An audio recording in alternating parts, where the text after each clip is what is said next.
हरे कृष्णा। आज के इस गीता वीकली में आप सबका स्वागत है।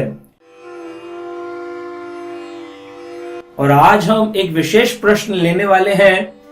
लोग अक्सर पूछते हैं पूजा करने की सही विधि क्या है, कौन सी विधि से भगवान का भजन किया जाए।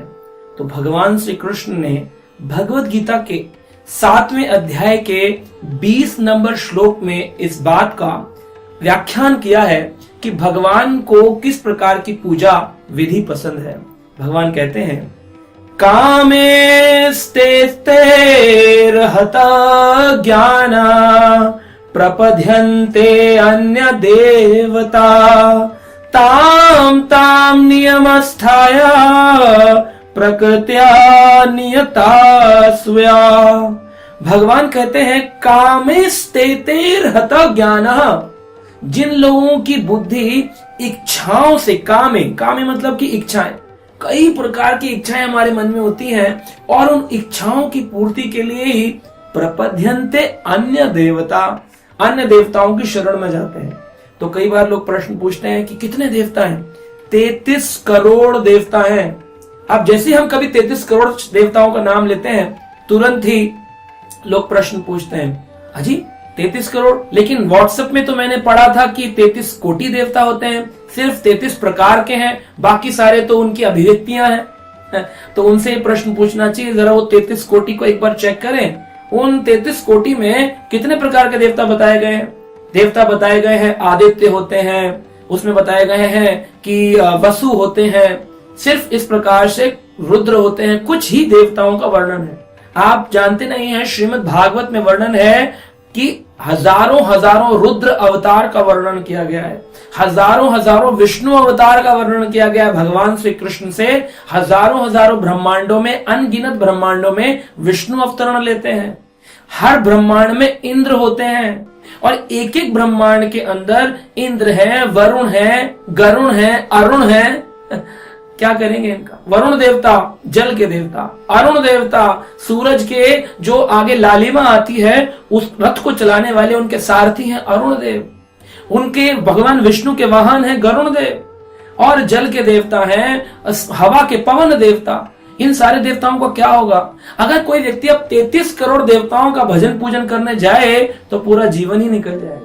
इसलिए उसको क्या करना चाहिए? जैसे एक पेड़ है, उस पेड़ की बहुत सारी पत्तियां हैं, 33 करोड़ पत्तियां हैं। अगर 33 करोड़ पत्तियों में पानी डालेगा तो पता चलेगा कि पेड़ ही सूख गया। इसलिए बेहतर है कि पेड़ की जड़ में पानी डाला जाए। भगवान कहते हैं मैं कौन हूं? भगवान कृष्ण गीता में बताते हैं कि मैं ही जड़ हूं, मैं बीज हूं। 33 करोड़ देवताओं को चलाने वाला मैं ही नियंता हूं। भगवान भागवत में कहते हैं अहम मूलम, मैं ही मूल हूं। आप सोचिए, पानी जल में डाल दिया। खाली कृष्ण की पूजा करने से अगर 33 करोड़ देवता प्रसन्न हो जाते हैं तो कौन सा मार्ग बेटर है? हमारे जीवन में अगर हम रोज भी अलग अलग 33 करोड़ देवताओं की पूजा करना चाहें तो हमारे पास 24 घंटे हैं।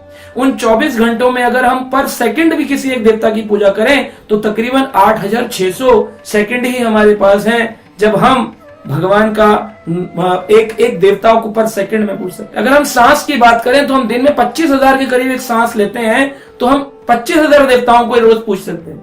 लेकिन कृष्ण का भजन कर लेने से अगर 33 करोड़ देवता प्रसन्न हो जाते हैं तो वही मार्ग ठीक है। और ये भागवत की पुष्टि है, पुराणों की पुष्टि है, उपनिषदों की पुष्टि है। व्हाट्सएप यूनिवर्सिटी मत सुनिए, भागवत की यूनिवर्सिटी को सुनिए, भगवत गीता के ज्ञान को सुनिए और फिर प्रामाणिक रूप से फेथफुल होकर के एंड देन आप पब्लिक के सामने इस बात को बोलिए। इसलिए भगवान कह रहे हैं गीता में कामस्तेतिर्हत ज्ञानम, जिनका ज्ञान माया के द्वारा हर लिया गया है, प्रपद्यन्ते अन्य देवता, वो अन्य देवताओं की शरण में जाते हैं। कहीं इच्छा पूरी करनी है, कहीं पर शादी करानी है, कहीं जॉब चाहिए, कहीं प्रमोशन चाहिए, कहीं डर के कारण, कहीं इच्छा के कारण, लेकिन प्रेम कहाँ है? भगवान कृष्ण कहते हैं मैं पिता हूं और पिता की पूजा करने के लिए क्या मुझे कुछ ये बोलना पड़ेगा मैं 1 रुपया दूंगा वो 1.25 लाख देगा, यानी कि मैं कुछ दूं तभी भगवान देगा? भगवान ऐसा नहीं कह रहे हैं। भगवान कह रहे हैं कि तुम तो मुझे अपना सब कुछ दे दो, क्योंकि तुम मेरे बच्चे हो। एक बेटा अपने पिता को अपना संपूर्ण समर्पण करता है पिता का प्रेम पाने के लिए। तो ये तो प्रेम की बात है। ये तो प्रेम की बात है उधो, कहते हैं ना, ऐसा एक भजन आता है, प्रेम की बात है।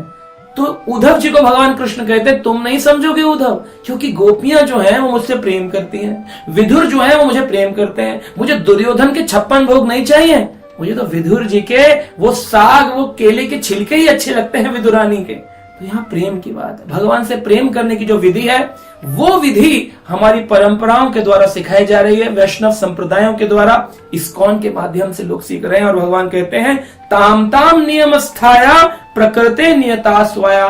और लोग जब नहीं समझते हैं, भगवान कृष्ण ने ये बात 5000 साल पहले अर्जुन को कही थी कि वो अन्य देवताओं के शरण में जाते हैं और उसके बाद अपने अपने नियम बना लेते हैं, अपने अपने प्राकृत नियम बनाते हैं, अपने अपने स्वभाव के अनुसार। किसी का स्वभाव है कि वो 11 बजे सो करके उठता है, तो उसको कोई ऐसा देवता चाहिए जो 11 बजे पूजा स्वीकार कर ले।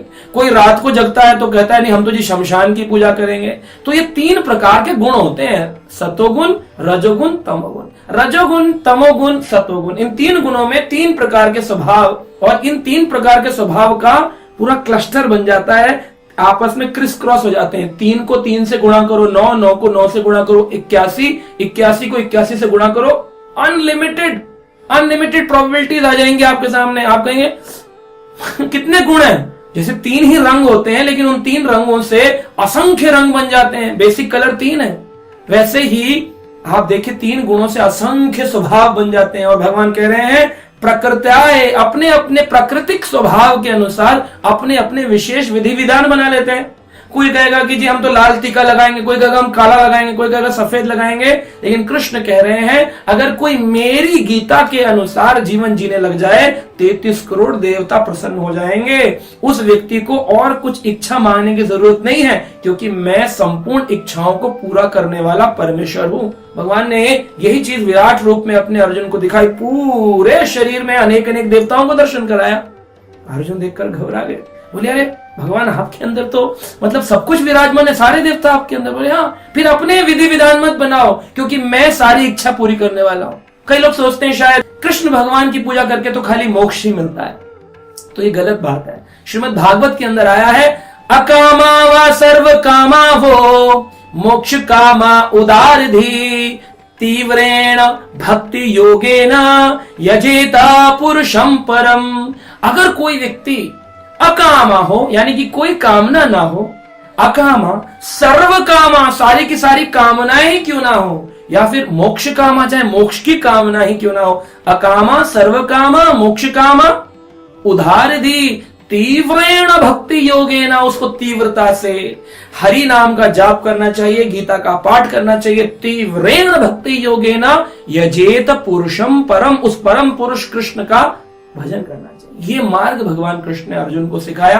अपने अपने विधि विधान मत बनाओ, क्योंकि भगवान आगे अनेक श्लोकों में इस बात को वर्णन करते हुए इसी गीता के 7वें अध्याय के भगवान 21 और 22 नंबर श्लोक में इस बात को बता रहे हैं कि अगर तुमने देवताओं से कोई फल प्राप्त भी कर लिया, अंतवतम तु फलम तेषाम, वो जो फल है उसका अंत हो जाने वाला है, लेकिन मैं जो दूंगा उसका अंत नहीं होगा। जैसे आपने एक बैंक से लोन लिया, आपको ईएमआई चुकानी पड़ती है, लेकिन पिता से अगर आपने कुछ बिजनेस लगाने के लिए 10 लाख ले लिए, तो पिता का चुकाए ना चुकाए, पिता कहता है अरे मेरा पुत्र है, सब तो उसका है, ले ले कोई बात नहीं।